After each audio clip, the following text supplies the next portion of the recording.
Consumer protection ਦੀ ਰਿਡਰੈਸਲ ਮਸ਼ੀਨਰੀਜ਼ ਜਿਹੜੀ ਇੱਕ ਵਾਰ quickly revise ਕਰ ਲੈਂਦੇ ਆਪਾਂ।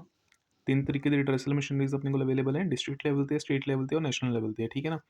ਡਿਸਟ੍ਰਿਕਟ ਲੈਵਲ 'ਤੇ ਅਗਰ ਆਪਾਂ ਗੱਲ ਕਰੀਏ ਤਾਂ ਹਰ ਇੱਕ ਸਟੇਟ ਦੇ ਅੰਦਰ ਅਲੱਗ-ਅਲੱਗ ਡਿਸਟ੍ਰਿਕਟਸ ਹੁੰਦੀ ਹੈ ਕਿ ਤਾਂ ਉਹਨਾਂ ਡਿਸਟ੍ਰਿਕਟ ਦੇ ਵਿੱਚ ਅਗਰ ਆਪਾਂ ਲਗਾ ਕਰੀਏ ਤਾਂ ਸਟੇਟ ਗਵਰਨਮੈਂਟ ਕੀ ਕਰੇਗੀ, ਡਿਸਟ੍ਰਿਕਟ ਕਮਿਸ਼ਨ ਸਟਾਰਟ ਕਰੇਗੀ।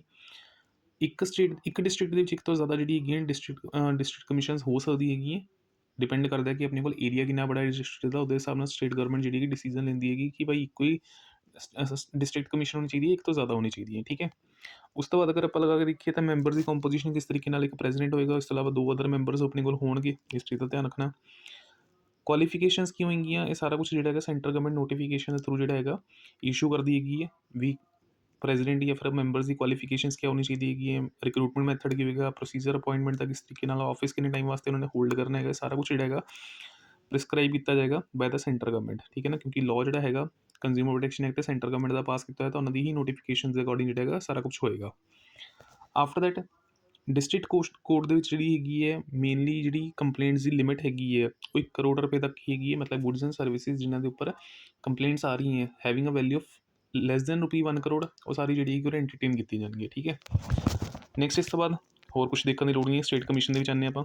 ਸਟੇਟ ਕਮਿਸ਼ਨ ਅਗੇਨ ਨਾਮ ਤੋਂ ਕਲੀਅਰ ਹੈ ਤਾਂ ਹਰ ਇੱਕ ਸਟੇਟ ਦੇ ਵਿੱਚ ਅਗਰ ਆਪਾਂ ਲਗਾ ਕੇ ਦੇਖੀਏ ਤਾਂ ਸਟੇਟ ਕਮਿਸ਼ਨ ਆਪਣੇ ਕੋਲ ਹੋਏਗੀ, ਜਿੱਥੇ ਇੱਕ ਪ੍ਰੈਜ਼ੀਡੈਂਟ ਹੋਏਗਾ ਔਰ ਮੈਂਬਰਸ ਦੀ ਗਿਣਤੀ 4 ਤੋਂ ਘੱਟ ਨਹੀਂ ਹੋਣੀ ਚਾਹੀਦੀ ਹੈਗੀ ਹੈ।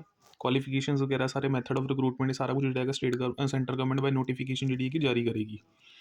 ਉਸ ਤੋਂ ਬਾਅਦ ਮੈਕਸਿਮਮ ਲਿਮਿਟ ਜਿਹੜੀ ਹੈਗੀ ਕੇਸ ਦੀ 1 ਕਰੋੜ ਤੋਂ ਲੈ ਕੇ 10 ਕਰੋੜ ਤੱਕ ਦੀ ਹੋ ਸਕਦੀ ਹੈ, ਉਸ ਤੋਂ ਜ਼ਿਆਦਾ ਨਹੀਂ। ਕੰਪਲੇਂਟਸ ਜਿਹੜੀ ਕਿ ਡਿਸਟ੍ਰਿਕਟ ਕਮਿਸ਼ਨ ਤੋਂ ਆ ਰਹੀ ਹੈਗੀਆਂ ਉਹ ਵੀ ਉਰੇ ਐਂਟਰਟੇਨ ਕੀਤੀ ਜਾਏਗੀਆਂ। ਦੱਸਿਆ ਸੀ ਨਾ ਅਪੀਲ ਹੁੰਦੀ ਹੈ ਕਿ ਡਿਸਟ੍ਰਿਕਟ ਕਮਿਸ਼ਨ ਦੇ ਵਿੱਚ ਅਗਰ ਕੋਈ ਕੰਜ਼ਿਊਮਰ ਜਿਹੜਾ ਹੈਗਾ ਅਨਸੈਟਿਸਫਾਈਡ ਹੈਗਾ ਡਿਸੀਜਨ ਤੋਂ ਤਾਂ ਉਹ ਸਟੇਟ ਕਮਿਸ਼ਨ ਦੇ ਵਿੱਚ ਕੀ ਕਰ ਸਕਦਾ, ਫਾਈਲ ਕਰ ਸਕਦਾ ਹੈਗਾ ਆਪਣਾ ਕੇਸ। ਤਾਂ ਅਪੀਲਸ ਜਿਹੜੀ ਹੈਗੀ ਵਿਦਿਨ 45 ਡੇਜ਼ ਹੋਣੀ ਚਾਹੀਦੀ ਹੈਗੀ ਡਿਸਟ੍ਰਿਕਟ ਤੋਂ ਸਟੇਟ ਵੱਲ ਆਉਂਦੇ ਹੋਏ, ਠੀਕ ਹੈ। ਉਸ ਤੋਂ ਬਾਅਦ ਨੈਸ਼ਨਲ ਕਮਿਸ਼ਨ ਨੈਸ਼ਨਲ ਕਮਿਸ਼ਨ ਅਗਰ ਆਪਾਂ ਲਗਾ ਕੇ ਦੇਖੀਏ ਤਾਂ ਉਰੇ ਜੋ ਵੀ ਇਸਟੈਬਲਿਸ਼ਮੈਂਟਸ ਹੈਗੀਆਂ ਉਹ ਸਾਰੀ ਸੈਂਟਰ ਗਵਰਨਮੈਂਟ ਦੇ ਥਰੂ ਹੋਏਗੀਆਂ। ਇੱਕ ਪ੍ਰੈਜ਼ੀਡੈਂਟ ਹੋਏਗਾ, 4 ਤੋਂ ਘੱਟ ਮੈਂਬਰਸ ਦੀ ਗਿਣਤੀ ਨਹੀਂ ਹੋ ਸਕਦੀ ਹੈਗੀ। ਕੁਆਲੀਫਿਕੇਸ਼ਨਸ ਅਗੇਨ ਸਾਰਾ ਕੁਛ ਜਿਹੜਾ ਹੈਗਾ ਸੇਮ ਰਹੇਗਾ, ਸੈਂਟਰ ਗਵਰਨਮੈਂਟ ਬਾਈ ਨੋਟੀਫਿਕੇਸ਼ਨ ਦੀ ਹੈਗੀ ਜਾਰੀ ਕਰੇਗੀ। ਟੈਨਿਓਰ ਜਿਹੜਾ ਹੈਗਾ ਔਰ ਆਫਿਸ ਦਾ ਮੈਂਸ਼ਨ ਕੀਤਾ ਹੋਇਆ, ਧਿਆਨ ਰੱਖਣਾ 2 ਕੰਡੀਸ਼ਨਸ ਦਿੱਤੀਆਂ ਹੋਈਆਂ। ਵੱਧ ਤੋਂ ਵੱਧ ਜਿਹੜਾ ਪ੍ਰੈਜ਼ੀਡੈਂਟ ਹੈਗਾ ਉਹ ਕੀ ਕਰ ਸਕਦਾ ਹੈਗਾ 5 ਸਾਲ ਦੇ ਲਈ ਆਫਿਸ ਜਿਹੜਾ ਹੈਗਾ ਹੋਲਡ ਕਰ ਸਕਦਾ ਹੈਗਾ।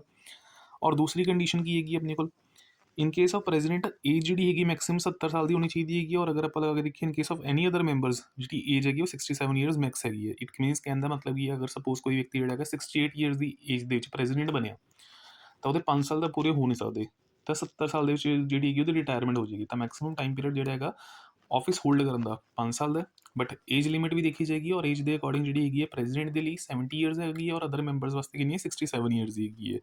10 ਕਰੋੜ ਤੋਂ ਉੱਪਰ ਦੇ ਕੇਸ ਐਂਟਰਟੇਨ ਕੀਤੇ ਜਾਣਗੇ। ਬਾਕੀ ਜੋ ਵੀ ਕੰਪਲੇਂਟਸ ਆਪਾਂ ਨੂੰ ਕਿੱਧਰੋਂ ਆ ਰਹੀਆਂ ਜਾਂ ਅਪੀਲਸ ਕਿੱਧਰੋਂ ਆ ਰਹੀਆਂ ਸਟੇਟ ਕਮਿਸ਼ਨ ਤੋਂ। ਹੁਣ ਜਿਵੇਂ ਡਿਸਟ੍ਰਿਕਟ ਤੋਂ ਸੈਟਿਸਫਾਈਡ ਹੋ ਗਏ ਤੁਸੀਂ ਸਟੇਟ ਗਏ ਸੀਗੇ, ਅਗਰ ਉਹ ਸਟੇਟ ਦੇ ਡਿਸੀਜਨ ਤੋਂ ਸੈਟਿਸਫਾਈਡ ਨਹੀਂ ਹੈਗੇ ਤਾਂ ਆਬਵੀਅਸ ਜੀ ਗੱਲ ਹੈ ਤੁਸੀਂ ਕਿੱਥੇ ਜਾਓਗੇ, ਨੈਸ਼ਨਲ ਦੇ ਵਿੱਚ ਜਾਓਗੇ ਤਾਂ ਉੱਥੇ ਐਂਟਰਟੇਨ ਕੌਣ ਕਰੇਗਾ ਤੁਹਾਨੂੰ, ਨੈਸ਼ਨਲ ਕਮਿਸ਼ਨ।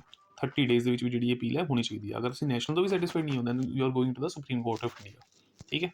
ਚਲੋ ਕੰਪਲੀਟ।